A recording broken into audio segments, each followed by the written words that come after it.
Hello friends, welcome back to my channel. இது நம்ம B2T kitchen.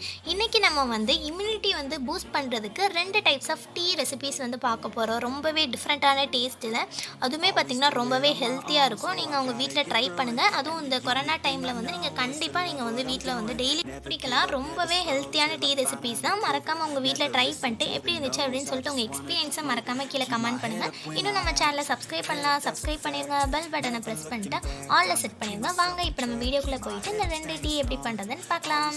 இந்த போறப்பு தான் நல்லா ருசிச்சு சாப்பிட கிடைச்சது.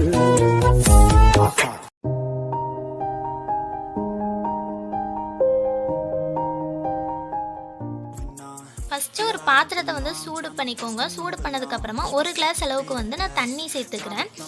அதுக்கப்புறமா ஒரு 1/2 ஸ்பூன் அளவுக்கு டீ பவுடர் சேர்த்துக்கோங்க. நீங்கள் என்ன பிராண்ட் யூஸ் பண்ணுவீங்களோ அந்த டீ பவுடர் சேர்த்துக்கோங்க. அதுக்கப்புறமா ஒரு சின்ன துண்டு பட்டை, சரியா, பட்டை சேர்த்துக்கோங்க. அதுக்கப்புறமா ஒரு கிராம்பு சேர்த்துருக்கேன். இது ஒழுங்காக தெரியலன்னு நினைக்கிறேன். ஒரே ஒரு சின்ன கிராம்பு சேர்த்துருக்கேன். அதுக்கப்புறமா ஒரு ஏலக்காய் லைட்டாக நசுக்கிட்டு அதை சேர்த்துக்கோங்க. அதுக்கப்புறமா கொஞ்சம் இஞ்சி லைட்டாக திருகி வச்சுருக்கேன். அந்த இஞ்சியை சேர்த்துக்கலாம். இப்போ இதை நல்லா மிக்ஸ் பண்ணிக்கோங்க. இது நல்லா வேகட்டும். ஒரு கொதி வந்ததுக்கப்புறமா நம்ம பால் ஆட் பண்ணலாம். ஓகேவா? இப்போ பொங்கிட்டு இந்த மாதிரி பொங்கிட்டு இருக்கு. இந்த டைமில் நான் 1 கிளாஸ் அளவுக்கு பால் சேர்க்குறேன். இது ஆல்ரெடி காய்ச்ச பால் தான். அதனால நான் சேர்த்துட்டு கொஞ்ச நேரத்தில் நீங்கள் ஆஃப் பண்ணிடலாம். ஓகேவா? இப்போ நான் காய்ச்ச பால் சேர்த்துக்கிறேன். கரெக்டாக 1 கிளாஸ் சேர்த்துருக்கேன். இப்போ இதை நல்லா மிக்ஸ் பண்ணிக்கோங்க. கரெக்டாக பார்த்தீங்கன்னா 1.5 கிளாஸ் அளவுக்கு நமக்கு டீ கிடைக்கும். ஓகேவா? நல்லா மிக்ஸ் பண்ணிக்கோங்க. அதுக்கப்புறமா ஒரு 1.5 ஸ்பூன் அளவுக்கு சுகர் சேர்த்துக்கிறேன். உங்களுக்கு தேவையான அளவு சுகர் சேர்த்துக்கலாம். இப்போ இதை லைட்டாக மிக்ஸ் பண்ணி விட்டுருங்க. இப்போ இது லைட்டாக கொதி வந்ததுக்கு அப்புறமா ஸ்டவ் ஆஃப் பண்ணிடலாம். அவ்வளோதான், நம்மளுக்கு first immunity booster tea ready ஆகிட்டு. இப்போ இதை நீங்கள் ஃபில்டர் பண்ணிவிட்டு நீங்கள் சர்வ் பண்ணலாம். ஓகேவா? ரொம்பவே டேஸ்ட்டாக இருக்கும் ஃப்ரெண்ட்ஸ், செம்ம டேஸ்ட்டாக இருக்கும். நீங்கள் ட்ரை பண்ணி பாருங்கள். அதுவும் இந்த கொரோனா டைமில் கண்டிப்பாக இந்த மாதிரி டீ குடிச்சிங்கன்னா உங்களுக்கு இம்யூனிட்டி நல்லா இருக்கும். ஓகேவா? நல்லா ட்ரை பண்ணுங்கள். பார்க்கே பார்த்தீங்கன்னா கலர் சூப்பராக வந்திருக்கு. இப்போ 2வது டீ எப்படி பண்ணுறதுன்னு பார்க்கலாம். அதே 1 கிளாஸ் தண்ணி சேர்த்துருக்கேன்.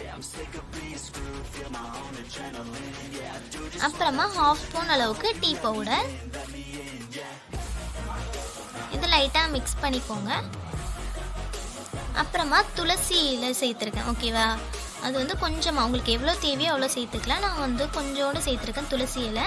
அதுக்கப்புறமா மின்ட் லீஃப், ஓகேவா, புதினா இலை, அது கொஞ்சமாக சேர்த்துருக்கேன். இது 2 தான் இதில் சேர்த்துருக்கோம். சேர்த்துட்டு இதை லைட்டாக மிக்ஸ் பண்ணி விட்டுக்கோங்க. இது நல்லா கொதிக்கட்டும். இந்த டீ ரொம்பவே டேஸ்ட்டாக இருக்கும். எனக்கு ஃபஸ்ட்டு அந்த டீயை விட எனக்கு இதுதாங்க ரொம்ப பிடிச்சிருந்துச்சு. உங்களுக்கு எது பிடிக்குமோ அதை நீங்கள் கண்டிப்பாக டெய்லி கூட செய்யலாம். ஓகேவா? இப்போ இது கொதி வந்ததுக்கப்புறம் 1 கிளாஸ் பால் சேர்த்துக்கிறேன். அதுக்கப்புறமா 1.5 ஸ்பூன் சுகர் சேர்த்துருக்கேன், சீனி. நீங்கள் நாட்டு சர்க்கரை அந்த மாதிரி சேர்க்குறதா இருந்தால் கூட சேர்த்துக்கலாம். நான் சீனி தான் சேர்த்துருக்கேன். இப்போ இதே ஃபில்டர் பண்ணி நீங்கள் சர்வ் பண்ணலாம். அவ்வளோதான் ஃப்ரெண்ட்ஸ், 2 டீ ரெசிபி நம்ம பார்த்துருக்கோம். இது 2மே இம்யூனிட்டி பூஸ்டர் தான். நீங்கள் மறக்காமல் ட்ரை பண்ணுங்கள். கண்டிப்பாக இந்த டைமில் நீங்கள் ட்ரை பண்ணுங்கள். டெய்லி கூட நீங்கள் குடிக்கலாம். ரொம்பவே டேஸ்ட்டாகவும் இருக்கும், ரொம்ப ஹெல்த்தி. அதனால் நீங்கள் உங்கள் வீட்டில் ட்ரை பண்ணிட்டு எப்படி இருந்துச்சு அப்படின்னு சொல்லிட்டு கமெண்ட் பண்ணுங்கள். இன்னும் நம்ம சேனலை சப்ஸ்கிரைப் பண்ணலாம், சப்ஸ்கிரைப் பண்ணிடுங்க. பெல் பட்டனை ப்ரெஸ் பண்ணிட்டு ஆலில் செட் பண்ணிடுங்க. நெக்ஸ்ட் வீடியோவில் பார்க்கலாம். தேங்க்ஸ் ஃபார் வாட்சிங். பாய்.